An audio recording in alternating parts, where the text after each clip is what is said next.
Hello aspirants, आज हम लोग साउंड टॉपिक पर चर्चा करेंगे। साउंड ध्वनि वो एक तरंग है, वेव है और लॉन्गिट्यूडिनल वेव है, अनुदैर्घ्य तरंग होता है।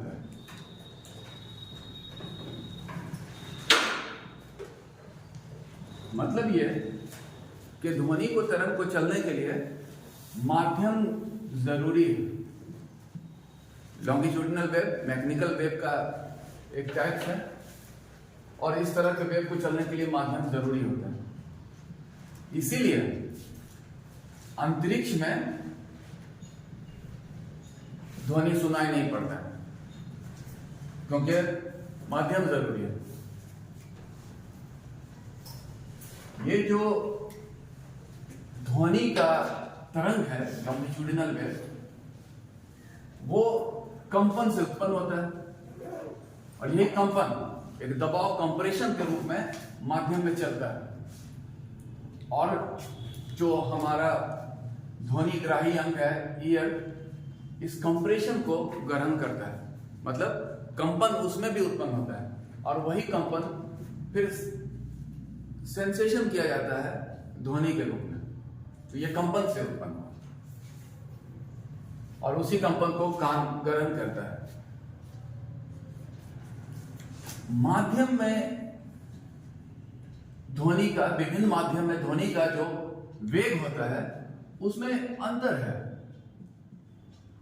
और ये अंतर मतलब उसका अधिक घने माध्यम में वेग कम हो जाता है और जो जिस माध्यम का इलास्टिसिटी ज्यादा होता है तो उसमें अधिक वेग से चलता है। तो मतलब उसका वेग जो होता है वो निर्भर करता है माध्यम के प्रत्यास्थ इलास्टिसिटी, प्रत्यास्था एवं घनत्व पर। वेलोसिटी को हम लोग उसका वेग ऐसा हुआ, वो डिपेंड किया उसके प्रत्यास्था, इलास्टिसिटी और डेंसिटी। मतलब अधिक इलास्टिसिटी अगर माध्यम का है तो वो ज्यादा वेग होगा, अधिक घनत्व है तो कम वेग हो जाएगा। तो उस तरह से हम लोग कुछ उदाहरण देखते हैं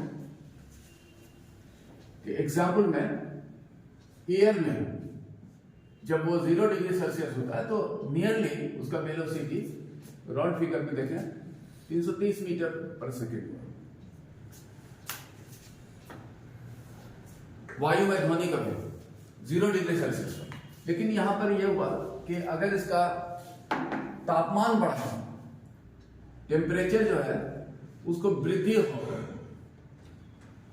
तो क्या होगा, तो वेग में वृद्धि होगा, वेलोसिटी में ज्यादा हो जाएगा उसका, क्योंकि उसका घनत्व कम हो रहा है। उसी तरह से अगर इसमें आर्द्रता, ह्यूमिडिटी बढ़ जाए, वायु में ह्यूमिडिटी बढ़ने पर, तो ह्यूमिडिटी मतलब जलवाष्प की मात्रा, वायु में जलवाष्प की मात्रा अगर बढ़ा तब उस पर प्रभाव पड़ेगा क्या कि, तो इस चीज को हम लोग देखें, जलवाष्प बढ़ने से वायु का घनत्व पर क्या जो होता है वो कम हो जाता है वाटर वेपर मिलने से। तो घनत्व कम हुआ तो फिर इसका वेग में वृद्धि होगी, क्योंकि ह्यूमिडिटी जो है उसके डेंसिटी को कम करता है।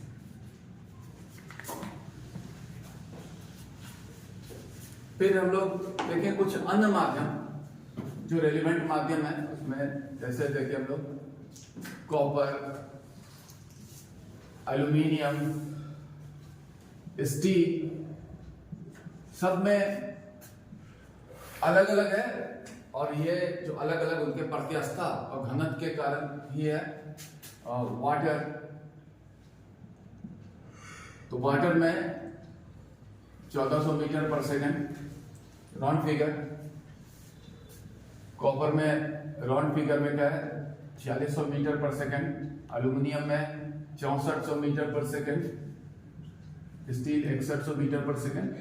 ये जो वेरिएशन है ध्वनि के वेग का विभिन्न माध्यम में, वो उनके इलास्टिसिटी और डेंसिटी की ही वजह से है।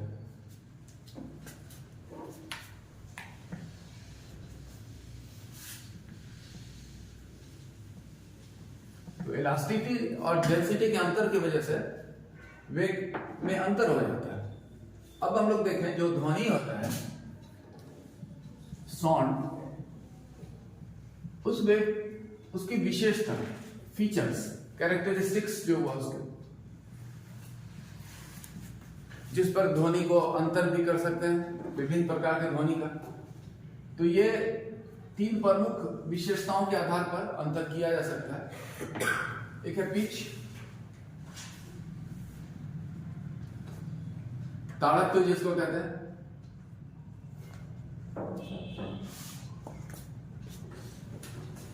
एक उसका इंटेंसिटी, तीव्रता,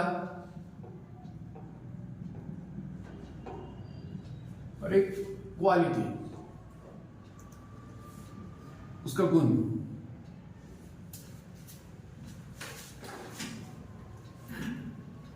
तो पिच जो ध्वनि का है वो ध्वनि के आवृत्ति पर निर्भर करता है। आवृत्ति, फ्रीक्वेंसी, मतलब अगर ध्वनि तरंग का आवृत्ति अधिक है तो पिच अधिक है, आवृत्ति कम है तो पिच कम है। तो इसका एक उदाहरण है कि जो आइडियल उदाहरण, यहाँ पुरुष और महिला की आवाज में अंतर होता है पिच के आधार पर। महिला का जो है ध्वनि जो होता है उसका पिच अधिक होता है पुरुष की तुलना में। इस तरह से अधिक पिच वाला और भी सोर्स है जिससे ध्वनि निकलता है। जैसे हम लोग कहें झिंगुर की आवाज, मच्छर जो उड़ता है तो आवाज करता है उसके पंख की वजह से, कंपन में। तो यही है, पिच ध्वनि के आवृत्ति पर निर्भर करता है। ध्वनि की तीव्रता, तीव्रता मतलब उसमें निहित ऊर्जा और वो उसके एम्पलीट्यूड पर निर्भर करता है। तो अधिक तीव्र में ध्वनि में अधिक ऊर्जा रहता है, और इस तीव्रता को मापने का इकाई है डेसिबल। डेसिबल इसे व्यक्त किया जाता है, और ये माना जाता है कि आदमी के लिए कि नॉर्मली 85 डेसिबल से ज्यादा उसके लिए हानिकारक हो सकता है, इसलिए साउंड पॉल्यूशन का कारण हो सकता है। और एक चीज इसमें प्रश्न को अगर ध्यान में रखें कि अगर हवा का बहाव ध्वनि के चलने की दिशा में है तो ध्वनि की तीव्रता बढ़ने की अनुभूति होती है।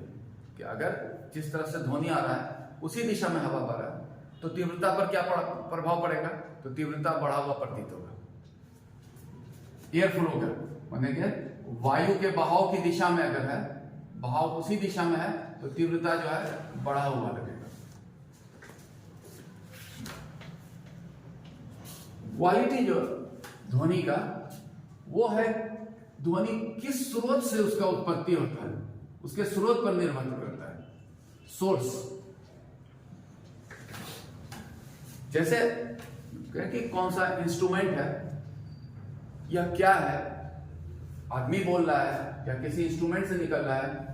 हम लोग देखिए हारमोनियम की से निकल रहा है कि सितार से निकल रहा है, तो ये उसका सोर्स पर निर्भर करता है उसका क्वालिटी।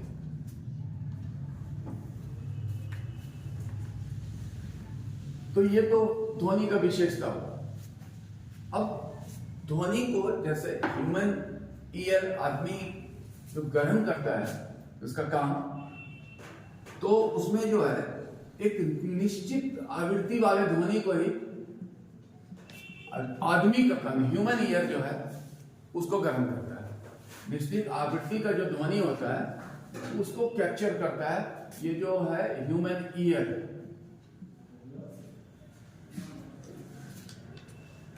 लेकिन कुछ जो जानवर है, पक्षी है, वो आदमी से ज्यादा उसका कैपेसिटी होता है ग्रहण करने का।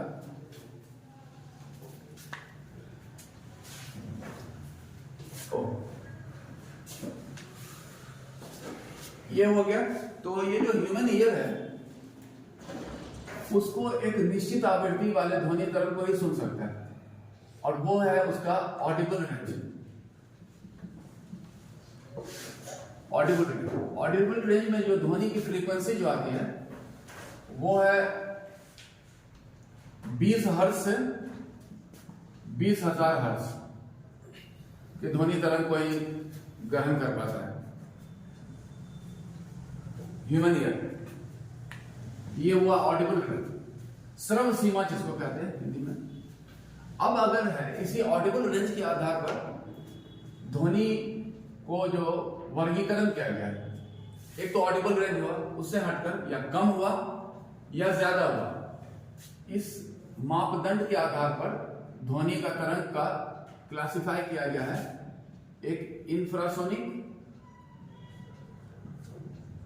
साउंड वेव, मतलब अवस्रव, एक है अल्ट्रासोनिक साउंड वेव। अवस्रव और पाराश्रव ध्वनि तरंग। तो अंतर यह है इंफ्रासोनिक दोनों में कि इसमें लेस देन 20 हर्ट्ज का ध्वनि हुआ, 20 हर्ट्ज से कम हुआ इसका, वो इंफ्रासोनिक में आता है अवस्रव ध्वनि तरंग। इसका उदाहरण देखें अगर हम लोग इंफ्रासोनिक साउंड वेव का, तो वो है अर्थक्वेक वेव, जो निकल अर्थक्वेक का वेव क्या होता है उसमें इंफ्रासोनिक साउंड में मिलता है। हार्ट बीट, इसलिए हृदय स्पंदन जब आदमी का करता है तो वो सुनाई नहीं देता है, नहीं तो ऐसा डिस्टर्ब भी रहता है आदमी। इसको सुनने के लिए एक विशेष उपकरण का उपयोग करते हैं, स्टेथोस्कोप।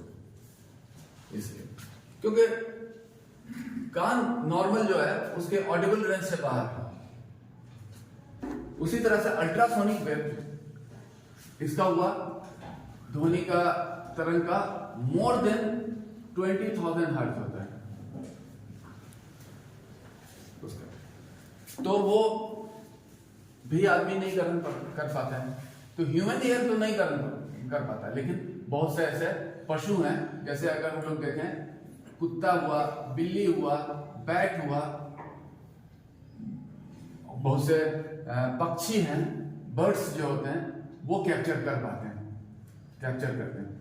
ह्यूमन ईयर में यह कैपेसिटी नहीं होता है अल्ट्रासोनिक वेव को वो कैप्चर कर सके, सुन सके। हालांकि ये अल्ट्रासोनिक वेव जो है काफी उपयोगी भी है और आदमी के अपने बहुत से जरूरतों को पूरा करने के लिए इसका उपयोग करता है। तो हम लोग देखें कुछ अल्ट्रासोनिक वेव का उपयोग। एक तो मेडिकल साइंस में बहुत ज्यादा उपयोग होता है, अल्ट्रासोनोग्राफी में,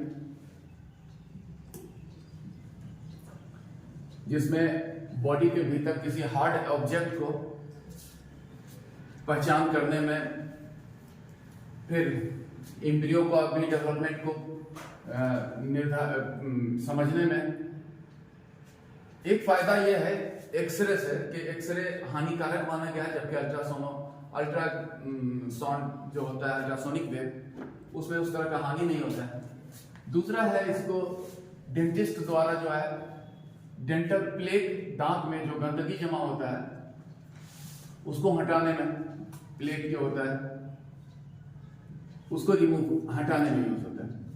फिर इसको बहुत से जगह पर म्यूजियम वगैरह, बैंक वगैरह में गार्ड सुरक्षा के लिए यूज होता है, गार्डिंग में सुरक्षा में इस तरह से कि जैसे दरवाजा है म्यूजियम का ही सोचे, उसमें उपकरण लगा हुआ है कि अल्ट्रासोनिक वेव जाता है और आता है, रिटर्न आता है।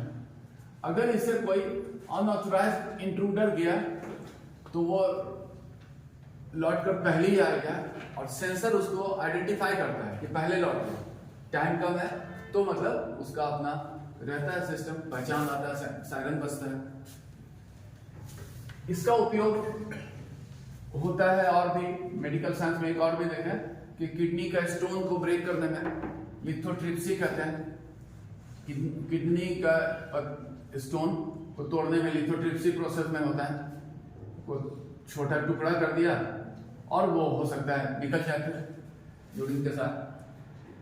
अल्ट्रासाउंड वेव का उपयोग किया जाता है सोनार के निर्माण में भी।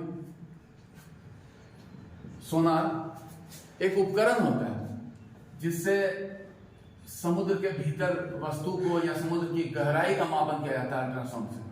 तो इसका फुल फॉर्म है सॉन्ड नेविगेशन एंड रेंजिंग।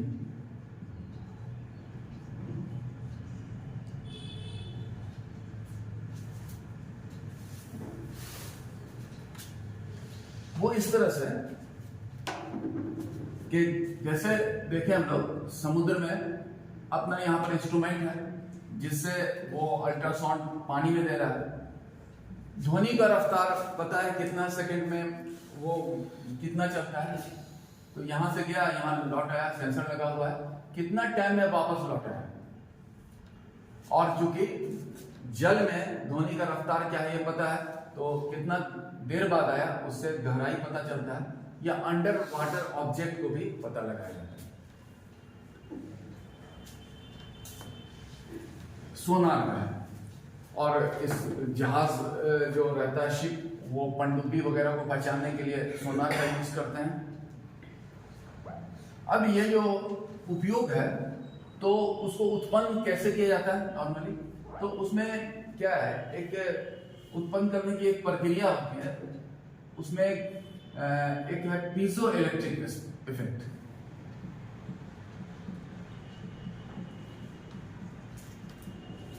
एक घटना है जिसके द्वारा ये ध्वनि तरंग जो है अल्ट्रासोनिक वेव है उसको उत्पन्न किया जाता है।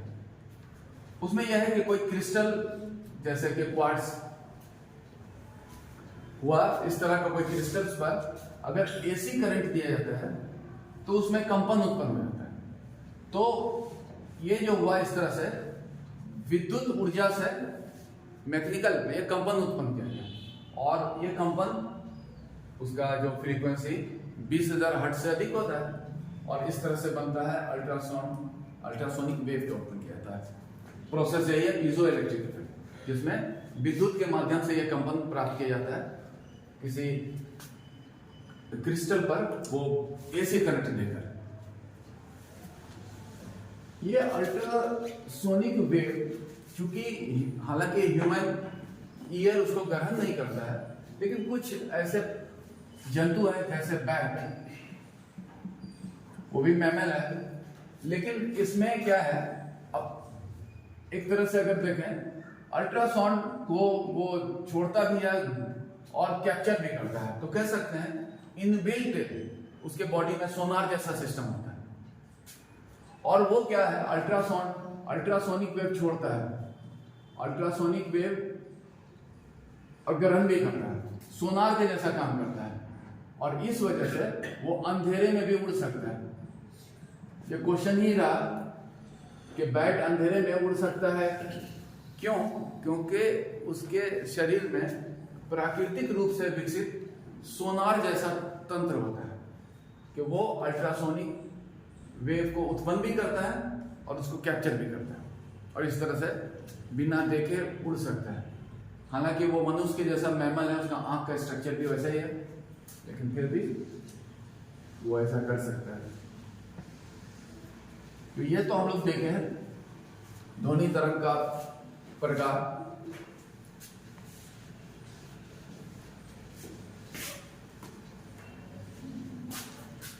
नेक्स्ट लोग देखेंगे ध्वनि में होने वाली प्रमुख घटना। इसमें सबसे पहले देखते हैं reflection in sound. Reflection of sound, ध्वनि का परावर्तन, और इसको देखें अगर प्रकाश के समान ही होता है। प्रकाश टॉपिक हम लोग देख चुके हैं कि किसी सतह से टकराने के बाद प्रकाश की किरण दूसरी दिशा में चली जाती है, जिसमें आपतन का कोण और परावर्तन का कोण का मान बराबर होता है। तो ये वैसा ही होता है ध्वनि में, और इसीलिए कि प्रकाश के समान परावर्तन होता है।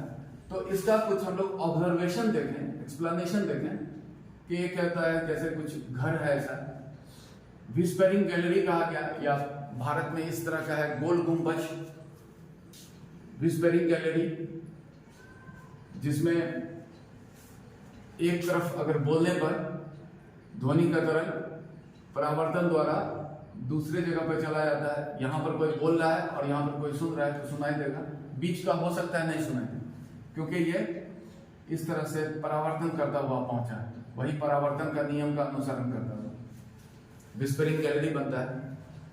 या फिर आदमी का जो पिन्ना है बाहरी एक्सटर्नल ईयर, वो कान के भीतर ध्वनि तरंग को परावर्तित करता है। पिन्ना का काम होता है परावर्तन। पिन्ना मतलब एक्सटर्नल ईयर, जो कान निकला हुआ है। फिर जो लाउड स्पीकर में इस तरह से जो बना रहता है वो, या फिर दोनों हाथ लगा कर आवाज देना, तो ये सब उदाहरण है कि ध्वनि में जो है परावर्तन होता है। अब इसी परावर्तन पर आधारित एक अगला घटना हम लोग देखें, इको, प्रतिध्वनि, जो ध्वनि में बनती है, प्रतिध्वनि।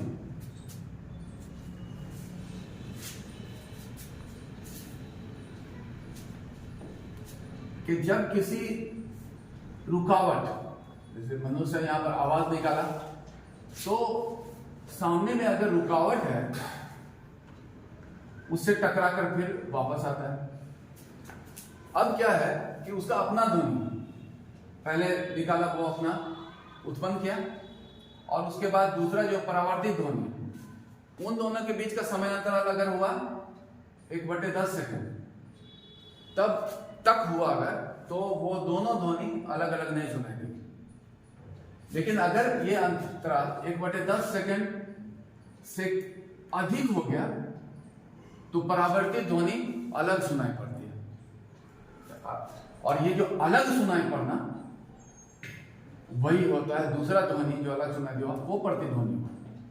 तो ये सुनिश्चित करने के लिए कि 1/10 सेकंड से बाद आए, उसके लिए कम से कम उसका दूरी होना चाहिए, रुकावट का, जहां से वो ध्वनि परावर्तित होकर उसके कान तक लौट रहा है, वो होना चाहिए 17 मीटर, या फिर फीट में कहें तो 55 फीट बताएगा, 55 फीट होना चाहिए, तब वो 1/10 सेकंड के बाद आएगा। तो ये प्रतिध्वनि कि जब अपना ही बोला हुआ ध्वनि परावर्तन के बाद अलग ध्वनि के रूप में सुनाई देगा। लेकिन अगर दूरी कम होगी, परावर्तन तो हमेशा होता है, लेकिन क्या होगा 1/10 सेकंड से पहले आएगा तो आदमी उसको अंतर नहीं कर पाता है। अंतर जब कर पाएगा तब प्रतिध्वनि। और इसी प्रतिध्वनि से दूसरा कंसेप्ट डिराइव होता है कि अनुरणन या रिवर्बरेशन। अनुरणन कहते हैं उसको, कि जब दो रुकावट के बीच ध्वनि उत्पन्न किया जाता है, तब क्या है, लगातार प्रतिध्वनि बनती है। आवाज आया, यहां सुनाई दिया प्रतिध्वनि, फिर वही चला गया आगे, फिर सुनाई दिया, तो फिर आगे चला गया, तो मतलब ये हुआ, यहां दो ऑब्स्ट्रक्शंस है, बीच में है आदमी, तो दो रुकावट के बीच, पर्वत हो सकता है, कुछ भी हो सकता है, रुकावट के बीच ये क्या होता है, ध्वनि का लगातार परिवर्तन। ध्वनि जो है कंटिन्यूअसली जो है परावर्तन होता है, ये परावर्तन जो है कंटिन्यूअस होता है, लगातार। और जब वो स्थिति बनती है तो हो गया वही रिवर्बरेशंस या अनुरणन। और इस तरह का होता है गूंज बना, एक्सप्लेनेशन बने हैं हम लोग कि दो पहाड़ के बीच में आवाज देने पर गूंज सुनाई देता है, बड़े कमरे में भी गूंज सुनाई दे सकता है लगातार प्रतिध्वनि के कारण।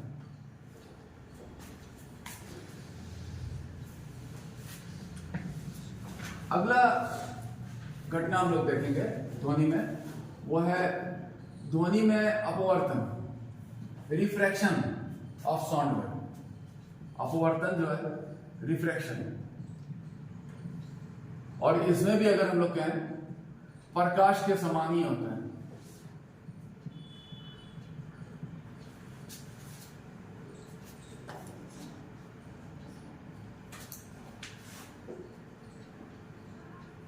जिसमें हम लोग ये देखे थे कि जब प्रकाश की किरण प्रकाश के समान है, तो प्रकाश टॉपिक हम लोग देख चुके हैं, जिसमें देखे प्रकाश का किरण जब अलग अलग माध्यम होकर गुजरता है तो उसके पथ में परिवर्तन होता है। तो ऐसा ही होता है ध्वनि में। और यह था कि अगर सघन माध्यम से विरल में जाता है, हल्के माध्यम में, from dense to rare medium, तो वो उसका अभिलंब से दूर हट जाता है। ऐसे ही, और अगर विरल से सघन में जाता है तो अभिलंब की ओर मुड़ जाता है। तो प्रकाश का समान ही होता है इसमें। लेकिन इससे हम लोग एक एक्सप्लेनेशन डेराइव करते हैं कि ठंड के मौसम में, एक्सप्लेनेशन ये है, ठंड के मौसम में या सुबह को, ठीक है, कोल्ड विंटर में, और सुबह को होता है दूर की ध्वनि सुनाई पड़ती है। दूर की ध्वनि, डिस्टेंट साउंड जो होता है वो सुनाई देता है। उसके पीछे एक्सप्लेनेशन यही है कि ध्वनि में अपवर्तन होता है, और ये अपवर्तन की घटना को हम लोग थोड़ा ऑब्जर्व करें कि जैसे ठंड का मौसम है तो फिर पृथ्वी का सतह भी ठंडा हो जाता है, और उसके संपर्क में आने वाला हवा भी ठंडा हो जाता है, और जैसे जैसे दूरी बढ़ता है वो हवा कंपैरेटिवली थोड़ा गर्म होता है। तो नीचे में ठंडा है, ठंड के मौसम की बात कर रहे हैं, तो ठंड है तो सघन हो गया, और ऊपर में गर्म है तो विरल हो गया। तो यहां पर कोई साउंड का सोर्स हो, जैसे कोई गाड़ी ही चल रहा है, साउंड उत्पन्न किया, तो अब क्या है कि यहां पर सघन से विरल में जाएगा तो अभिलंब से दूर हट जाएगा, यहां से जाएगा और दूर हटेगा और दूर हटेगा, और एक समय ऐसा आएगा जैसा कि प्रकाश में हम लोग देखते थे कि क्रांतिक कोण जो होता है से अधिक अगर इसका मान हो जाएगा क्रिटिकल एंगल से, तो फिर इसमें पूर्ण आंतरिक परावर्तन, टोटल इंटरनल रिफ्लेक्शन हो जाता है प्रकाश के समान। और ये लौटकर अब आ रहा है क्या, विरल से सघन, तो क्या होता है अभिलंब की ओर आ जाएगा, अभिलंब की ओर आ जाएगा। और यहां पर आदमी जो है उसको सुनाई देगा दूर का ध्वनि, काफी दूर का ध्वनि, टोटल इंटरनल रिफ्लेक्शन के कारण उसको सुनाई दिया, यही है। और वो हुआ रिफ्रैक्शन की वजह से, ये ठंड में। और गर्मी के मौसम में ऐसा नहीं होता है, विरल नीचे गर्म होता है और ऊपर सघन होता है, मतलब रेयर होता है, डेंस होता है। तो रेयर से डेंस जाने में वो जो है अभिलंब की ओर मुड़ जाता है, ऊपर चला जाएगा, वहां पहुंचेगा नहीं, यहाँ पर टोटल इंटरनल रिफ्लेक्शन होता है ध्वनि के तरंग का। तो यही है रिफ्रैक्शन। अब अगला एक ध्वनि में होने वाली घटना है रिजोनेंस, अनुनाद।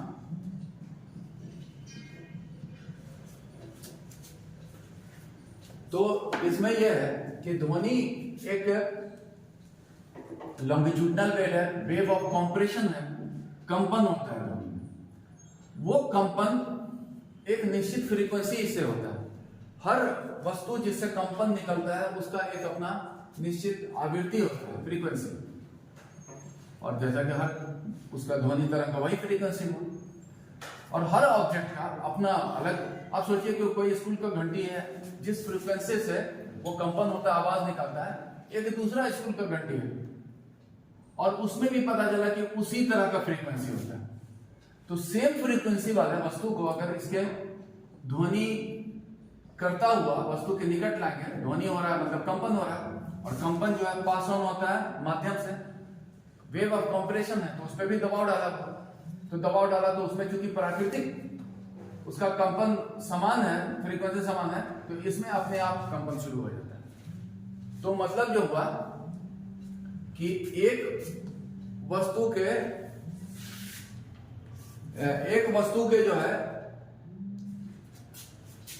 ध्वनि से दूसरे में कंपन शुरू हो जाना, इस घटना को जो है अनुनाद कहते हैं। तो उसमें क्या होना चाहिए, दोनों ऑब्जेक्ट, दोनों वस्तु का जो है समान फ्रीक्वेंसी होना चाहिए, आवृत्ति समान। उसमें एक में अगर ध्वनि है तो दूसरे में कंपन प्रारंभ हो जाएगा, और इस तरह से जो है दूसरे में कंपन उत्पन्न हो जाना एक वस्तु से, उसी को कहा जाता है रेजोनेंस। लेकिन दोनों के आवृत्ति समान होनी चाहिए। और रेजोनेंस का अगर डे टू डे हम लोग देखें, ये लाइफ में एक्सप्लेनेशन होता है, वो ये ट्यूनिंग जो करते हैं, रेडियो या टीवी को अलग अलग स्टेशन पर मिलाते हैं, ट्यूनिंग करते हैं। तो tuning of radio and TV, वो जो कैच करता है रेडियो पार्टिकुलर स्टेशन का फ्रीक्वेंसी को ट्रांजिस्टर या रेडियो का फ्रीक्वेंसी को मिला देते हैं, ट्यूनिंग करके उसके बराबर कर देते हैं। इसका उदाहरण और भी है कि जो एक बहुत ही ट्रेडिशनल उदाहरण के किसी हवाई जहाज के उड़ने पर ऊंची इमारत का शीशा टूट जाना, माने कि ये हवाई जहाज एरोप्लेन से जो है हवाई जहाज के कारण ऊंची इमारत का खिड़की का शीशा टूट जाना।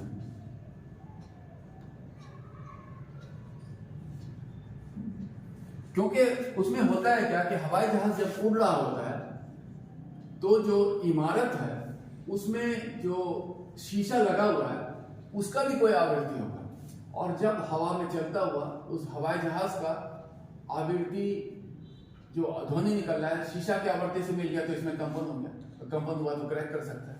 और इसका उदाहरण और भी आप देखते हैं, कभी कोई ट्रक गुजर रहा होता है तो घर का कोई एक खिड़की या दरवाजा में कंपन होने लगता है, लगा कि भूकंप भी आ गया, लेकिन एक ही है, क्योंकि वो खिड़की या दरवाजा जिसमें कंपन शुरू हुआ उसका उस ध्वनि के समान आवृत्ति रहा होगा। मतलब पूरा घर का दरवाजा ऐसा नहीं है कि हिलने लगता है, जो कैप्चर किया जिसका समान मिला उसमें कंपन हुआ, और वो है उदाहरण इस रिजोनेंस का।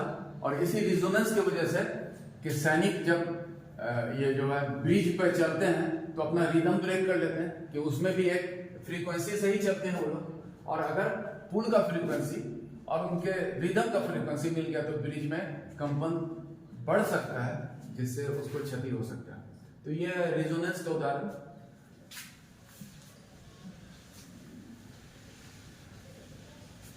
अगला घटना जो ध्वनि में होता है वो हम लोग देखेंगे, ये इंटरफेरेंस। इंटरफेरेंस ऑफ साउंड,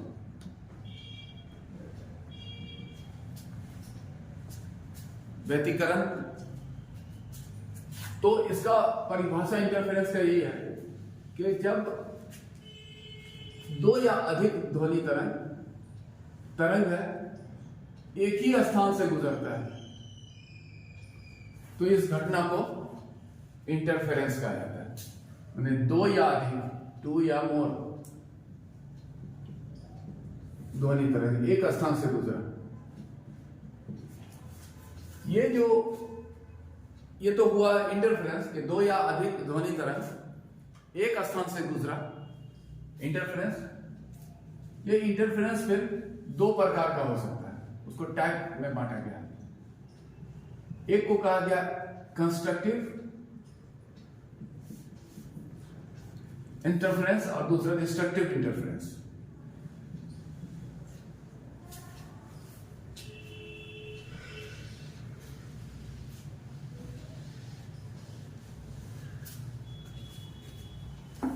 जो कंस्ट्रक्टिव इंटरफेरेंस है उसमें होता है ये कि जो दो ध्वनि तरंग की अगर बात करें एक ही फेज में होता है, मतलब एक ही फेज में होने का मतलब ऐसा जब दोनों तरंग सेम फेज होता है। और जब डिस्ट्रक्टिव हुआ कि ध्वनि तरंग जो है विपरीत फेज, ऑपोजिट फेज में होते हैं, तो ऐसा है, उसका जो डिस्प्लेसमेंट अपोजिट होता है। समान same phase and opposite phase,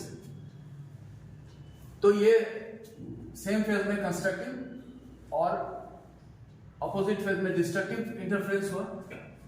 ऐसा होने से होता है क्या कि ऐसा जब होगा तो सुनने वाले को ध्वनि की तीव्रता, ध्वनि की जो तीव्रता होती है, इंटेंसिटी, वो अधिक हो जाती है प्रतीत होकर, और इसमें तीव्रता जो होता है कम हो जाता है।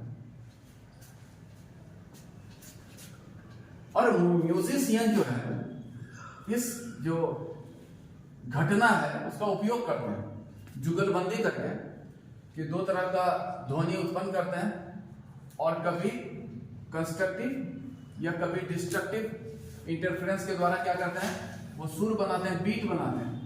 म्यूजिशियन जो है बीट बनाते हैं। तो बीट में क्या होता है कि कभी ध्वनि की तीव्रता अधिक लगेगी, कभी कम लगेगी, यही है उसका विशेषता बीट में। और इसमें बीट में यही होता है, इंटरफेरेंस की घटना होती है, इंटरफेरेंस ऑफ साउंड होता है। जो म्यूजिशियन बनाता है अपने जुगलबंदी के द्वारा, दो या अधिक इंस्ट्रूमेंट को बजाता है, और ये उसको कंट्रोल्ड वे में करता है, अपनी इच्छा से कंस्ट्रक्टिव बनाता है, अपनी इच्छा से डिस्ट्रक्टिव बना देता है, क्योंकि उसको इतना कंट्रोल होता है अपने रियाज से, इतना प्रैक्टिस वो करते हैं, तो बीट बनाते हैं। और एक ध्वनि में घटना होती है, ध्वनि के पथ में परिवर्तन होता है, डिफ्रैक्शन ऑफ साउंड। तो ध्वनि का जो है पथ में परिवर्तन की घटना। तो इसलिए हम लोग कहें कि अगर कमरे का आवाज वरांडा पर सुनाई दे रहा है कि ध्वनि के पथ में परिवर्तन हुआ और पहुंच जाता है।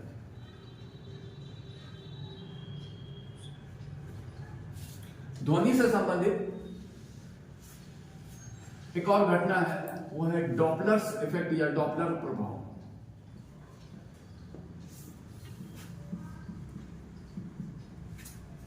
डॉपलर इफेक्ट या डॉपलर प्रभाव भी कहते हैं इसको।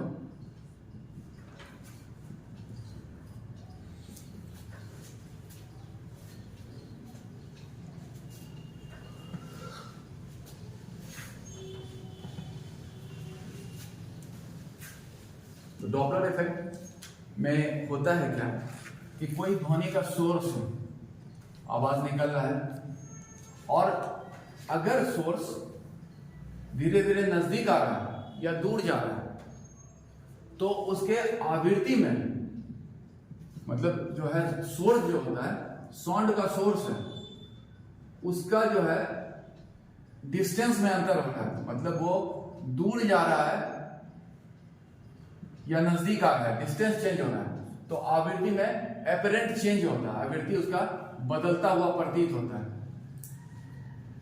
और ये चीज जो है उसकी आवृत्ति में जो परिवर्तन जो प्रतीत होता है, उसका बदलता है, उसी को कहा जाता है डॉपलर इफेक्ट। कि ध्वनि की आवृत्ति में अपरेंट चेंज जो होता है, कि ध्वनि के सोर्स में के बीच की दूरी जो होता है और में परिवर्तन के कारण, इसीलिए एक्सप्लेनेशन हम लोग एक डेराइव करें, बहुत ही यह हुआ कि स्टेशन पर जब दूर से आता हुआ ट्रेन सीटी बजाता हुआ आता है, तो उसके इस विसिल में, विसिल के जो ध्वनि होती है उसमें लगता है कि बदल गया, उसमें परिवर्तन की अनुभूति होती है। दूर से बजाता हुआ नजदीक आया या नजदीक से बजाता हुआ दूर गया, तो उसके ध्वनि में परिवर्तन की अनुभूति, वो डॉपलर इफेक्ट का है। उसी तरह से कोई लाउड स्पीकर बजाता हुआ दूर से आया, नजदीक आया, फिर गुजर गया, तो अपरेंट चेंज महसूस होता है, और वही है डॉपलर इफेक्ट।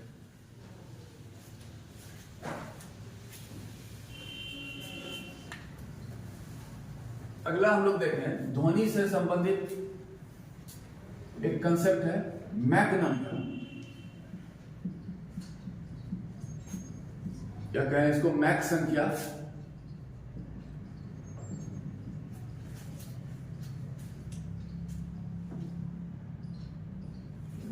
जिसका उपयोग एयरक्राफ्ट के स्पीड को दर्शाने के लिए किया था। एयरक्राफ्ट का स्पीड को मैक संख्या में बताया जाता है। तो अब किस तरह से इसका निर्धारण होता है उस चीज को हम लोग देखें। मैक संख्या कि कोई हवाई जहाज जब चलता है हवा में तो उसकी ध्वनि सुनाई पड़ती है, उसका इंजन का आवाज है ऐसा सुन पड़ता है। तो हवा में ध्वनि का रफ्तार हम लोग देखें नॉर्मल 0 डिग्री सेल्सियस 330 मीटर पर सेकंड है। अब वो हवा में इतना स्पीड से चल, उसी उतना ही कंपन उत्पन्न हुआ, हवा में कंपन होता है। लेकिन जब उसका स्पीड होता है ऐसा तो सेम है, वो हवाई जहाज का स्पीड अगर ध्वनि के बराबर हो गया तो हो गया 1। तो मैक नंबर 1 हो कि अगर ये जो हुआ एरोप्लेन का जो हुआ एयरक्राफ्ट का स्पीड जो हो गया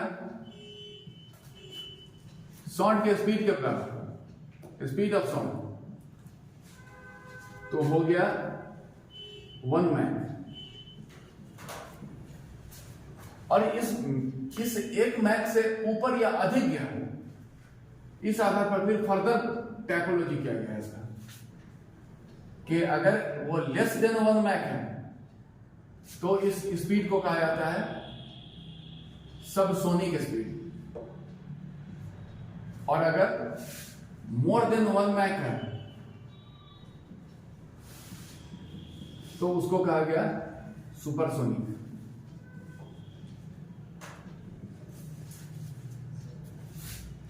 जैसे जितने भी फाइटर एयरक्राफ्ट होते हैं वो अक्सर सुपरसोनिक होते हैं, फाइटर एयरक्राफ्ट, क्योंकि वो ध्वनि के रफ्तार से तेज चलता है। ये तो एयरक्राफ्ट का नंबर के लिए हुआ। अब ये है, अब एक चीज देखें हम लोग, सुपरसोनिक एयरक्राफ्ट जो होते हैं जिसमें एयर में कंप्रेशन होता है तो ध्वनि बनता है, लेकिन इस कंप्रेशन से भी ज्यादा तेज हवा में चलते हैं। तो मतलब जब वो सुपरसोनिक हवा में चलते हैं तो उस वायु में बहुत ही डिस्टरबेंस उत्पन्न कर देते हैं, क्योंकि नॉर्मल जो कंप्रेशन हो रहा है जो हम लोग बोले 330 मीटर पर सेकंड, उससे कहीं ज्यादा हुआ तो उसके जो चल रहा है नेचुरली जो कंप्रेशन उससे भी ज्यादा तेज चलता है ये हवा जहाज। तब क्या होता है, इस हवा में एयर में एक डिस्टरबेंस उत्पन्न करता है, और ये डिस्टरबेंस जो है एक उसको कहते हैं सोनिक बूम। सोनिक बूम जिसको कहा गया वो एक तरह का गर्जन है। इसलिए अक्सर जो होता है जब सुपरसोनिक एयरक्राफ्ट या फाइटर एयरक्राफ्ट हवा में उड़ता है तो वो क्या होता है, ये सोनिक बूम उत्पन्न करता है जो एक रोर या गर्जन के रूप में सुनाई पड़ता है, और वो होता है वायु में डिस्टर्ब उत्पन्न करने के कारण सोनिक बूम, और यही होता है सुपरसोनिक एयरक्राफ्ट। नेक्स्ट है ध्वनि का ग्राही अंग के बारे में देखें। आदमी का ह्यूमन जो होता है ध्वनि ग्राही अंग, साउंड रिसेप्टर ऑर्गन, जो रिसेप्टर होता है, रिसेप्टर ऑफ साउंड, तो वो है ईयर, कान, और किस तरह से ग्रहण करता है उस मैकेनिज्म को हम लोग अभी देखेंगे।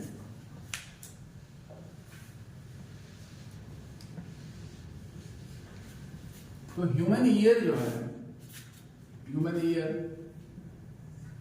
ऐसा देखें हम लोग, जो हुआ ह्यूमन ईयर, तो इसका जो है 3 भाग में क्लासिफाई किया गया है जो ह्यूमन ईयर है।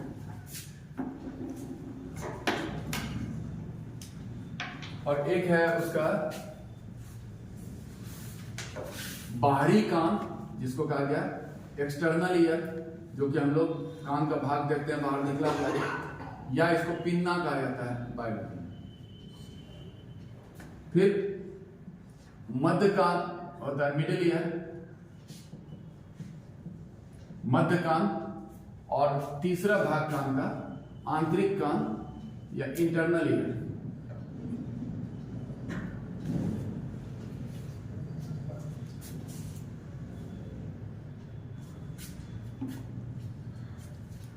तो बाहरी कान, मध्य कान और आंतरिक कान।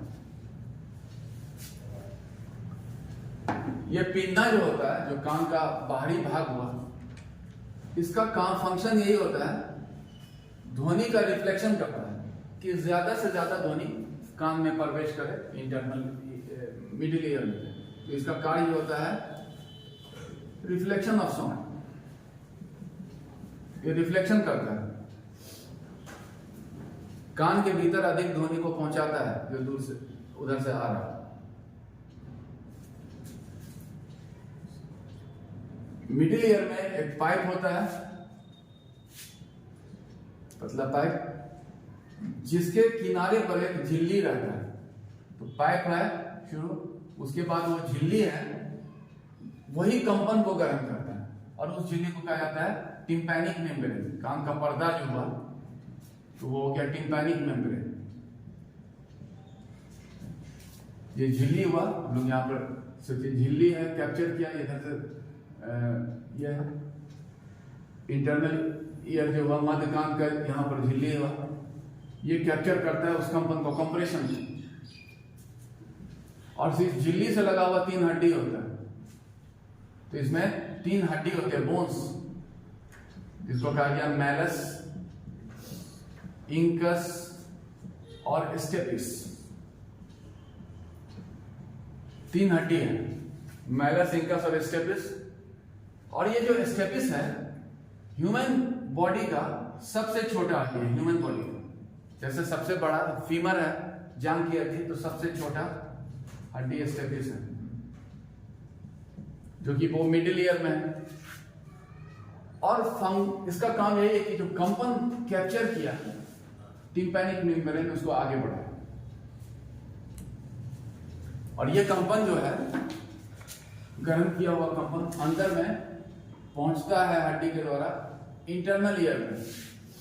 इंटरनल ईयर, तो इंटरनल ईयर जो होता है वो एक झिल्ली से घिरा हुआ रहता है, जिसमें एक तरल पदार्थ भरा रहता है, और उस तरल पदार्थ को इंडोलिम्फ कहते हैं। इस इंडोलिम्फ में तैरता रहता है एक रचना, वो रचना जो है उसको कहा जाता है कॉक्लिया, जो कि ध्वनिग्राही अंग होता है। यही है ध्वनिग्राही। यहीं पर वो रिसेप्टर होता है, जिसका परसेप्शन तो ब्रेन में जाता है, लेकिन रिसीव यही करता है। कॉक्लिया में जो हो गया, थोड़ा इसका रचना देखें, 3 सेमी सर्कुलर कैनाल होते हैं, 3 इस तरह से, ऐसे से 3 हुआ ऐसा, और हर सेमी सर्कुलर कैनाल में इस तरह से बाल जैसा रचना रहता है। अच्छा, इसके अंदर भी तरल भरा रहता है, वो इंडोलिम्फ भी कहते हैं। और इसमें अंदर में एक कैल्शियम कार्बोनेट का ऐसा बाल नुमा रचना, जिसको सीलिया कहा जाता है, उसके ऊपर रचना रहता है, जिसको कहा जाता है ओटोलिथ। अब जब कंपन इंडोलिम्फ में होता है तो कॉक्लिया में भी कंपन होता है, कॉक्लिया का कंपन से ओटोलिथ में भी कंपन होता है, और यही कंपन जो आदमी को ध्वनि के अनुभूति देता है उसका। तो यही इंटरनल ईयर। एक चीज इसको खत्म करने से पहले देखें, ईयर के कार्य के फंक्शन जो है, उसका फंक्शन एक तो हो गया reception of sound, receptor organ है। और क्या है कि ये अंदर में जो इंटरनल ईयर में ओटोलिथ जो कि लगा हुआ है सीलिया पर, वो हमेशा इस बैलेंस स्थिति में रहता है। अगर शरीर झुकेगा तो ये भी थोड़ा झुक जाएगा। ऐसा सोचिए कि ऐसा थोड़ा झुक गया तो ये अनुभूति होता है कि बॉडी अभी बैलेंस नहीं है, तो बॉडी फिर बैलेंस हो जाता है। तो मतलब शरीर का संतुलन बनाए रखने में भी मदद करता है। तो मतलब balance of body, it help maintain balance of body जो है। तो दो काम है कि ध्वनि का ग्रहण करना और शरीर का संतुलन बनाए रखना। तो ये कान के कार्य हैं। और हम लोग ध्वनि के बारे में जो फैक्ट्स था वो हम लोग देखें, और क्लास इसको हम लोग यहीं पे खत्म कर रहे हैं।